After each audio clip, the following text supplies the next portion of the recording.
Sampurasun. Pendak deui sareng amai dina pelajaran basa Sunda. Dinten ayeuna urang tuluykeun materi perkawis sisindiran. Dinten ayeuna amai bade ngeceskeun materi sisindiran numutkeun eusina.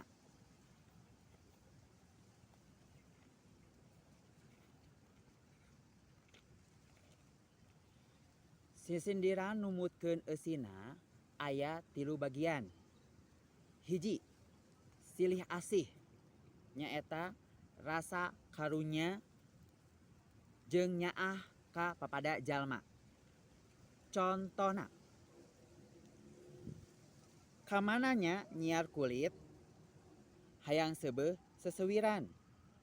Kamananya nyiar duit hayang seubeuh peleusiran. Contoh sajena, mi HP sisir jeung minyak kade kaancoman leungeun. Mi HP pikir jeung niat kade kaasongan deungeun.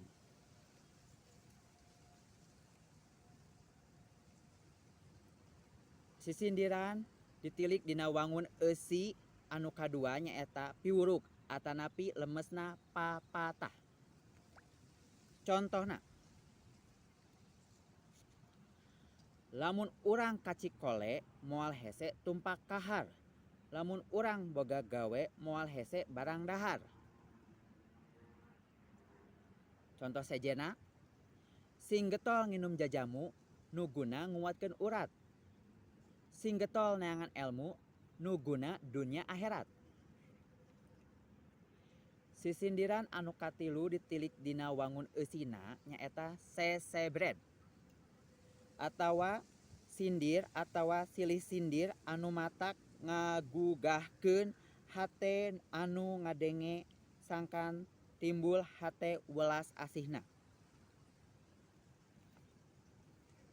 Contohna,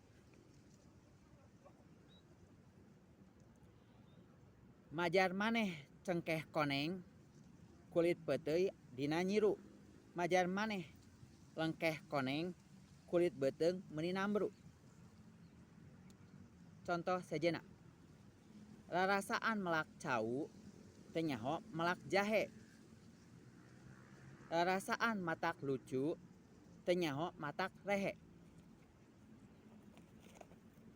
Sakitu wae materi nu ku amai tiasa durugikeun. Hatur nuhun.